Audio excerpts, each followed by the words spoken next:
de presse du collectif Sauvons le Togo, du 6 janvier 2014.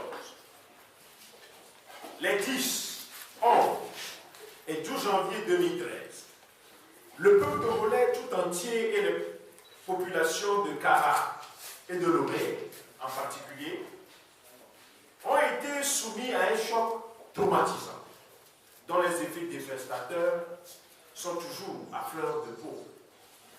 Il s'agit des incendies des marchés de Kara et de Lomé. L'opération d'essai machiavélique eut pour l'objectif diabolique d'appauvrir les usagers des 10 marchés, restés jusqu'ici la source de vie des milliers de concitoyens. Dans quelques jours, nous aurons pour chacun et chacune d'entre nous, et à des degrés divers, revivre dans nos cœurs et dans tout notre être l'abominable et ignominieux incendie des 2 grands marchés du pays.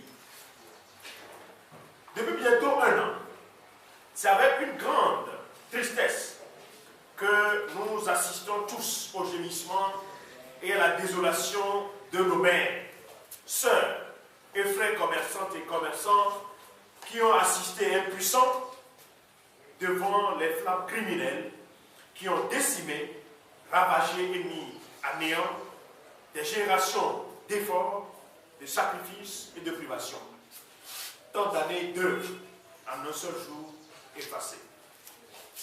Cet acte d'une méchanceté hors norme que Méphistophélès se refuserait de poser a été imputé au collectif Sauvons le Togo, dont les responsables et les membres sont inculpés avec ou sans mandat de dépôt, incarcérés et remis en liberté provisoire, couplés d'un contrôle judiciaire atypique et anticonstitutionnel, à savoir interdiction de sortie de la commune de Lomé et du territoire national sans autorisation préalable du juge d'instruction.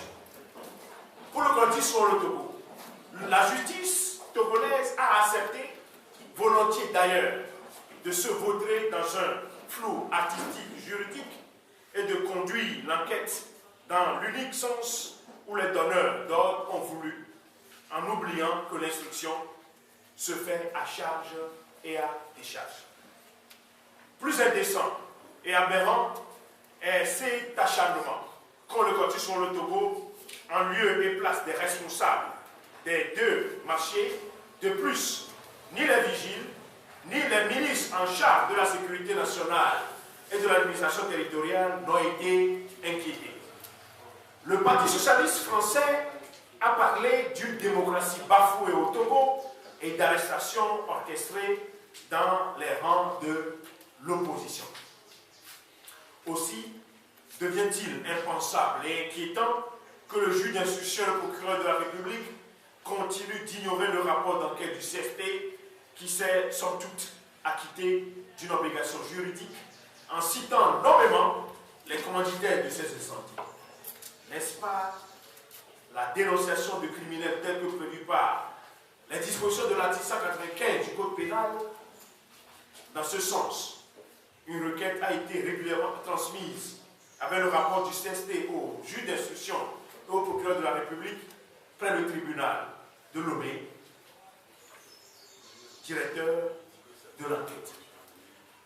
Au lieu d'ouvrir une information judiciaire, la justice togolaise, sous la botte du pouvoir, s'active à clôturer le dossier pour condamner des innocents. En tout état de cause, il ne saurait y avoir continuellement dans notre pays une justice de 2 poids, 2 mesures. Une justice pour les gens du pouvoir, riches, forts, puissants, assurés d'une impunité à vie, et justice pour les faibles.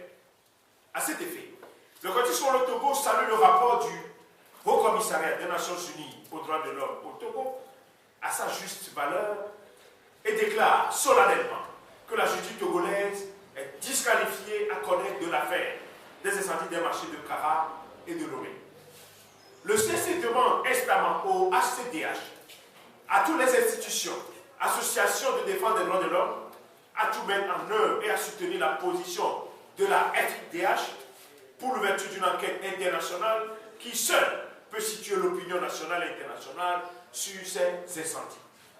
Par ailleurs, le quartier sur le Togo a été abasourdi et choqué que dans son message à la nation le 31 décembre passé, le chef de l'État n'a daigné ni compatir avec nos mères et sœurs des marchés, ni donner des gages pour la résolution rapide et efficace de cette affaire qui a mis l'économie nationale totalement et complètement à genoux. C'est vraiment triste et pitoyable que le chef de l'État glose sur une pathétique embellie de l'économie nationale alors que le Fonds social est en permanente ébullition et que les populations togolaises sont assaillies par la misère la plus abjecte.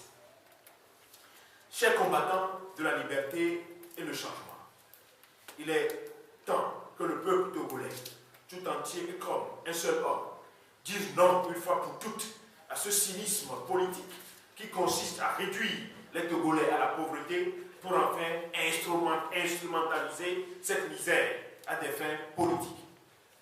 Des esprits bien avertis soutiennent avec raison que c'est cela même le but lugubre de ces incendies criminels. Le quartier sur le Togo, à l'occasion de la commémoration de cette tragédie, salue la mémoire du combattant de la liberté Etienne Yakanou, détenu arbitrairement et décédé en les mains de la gendarmerie nationale dans des conditions troubles et suspectes. La gendarmerie nationale togolaise et le procureur de la République, le tribunal de Lomé, lui ayant refusé l'accès aux soins adéquats. Le CST présente une fois encore ses sincères condoléances et réitère sa solidarité à son épouse et à ses enfants. Le CST salue en outre la mémoire des commerçantes et commerçants décédés à cause de ces incendies criminels. Le quartier sur le Togo souhaite prendre rétablissement aux commerçantes et commerçants hospitalisés et traumatisés des suites de ces actes ignominieux et criminels. Par ailleurs, le quartier sur le Togo salue le courage et la détermination de tous ceux qui ont été écroués innocemment dans des conditions inhumaines dans ce ténébreux dossier et qui ont failli perdre la vie. Le quartier sur le Togo salue enfin le courage de tous les inculpés et de tous les militants restés debout avec dignité tout au long de cette bataille politico-juridique.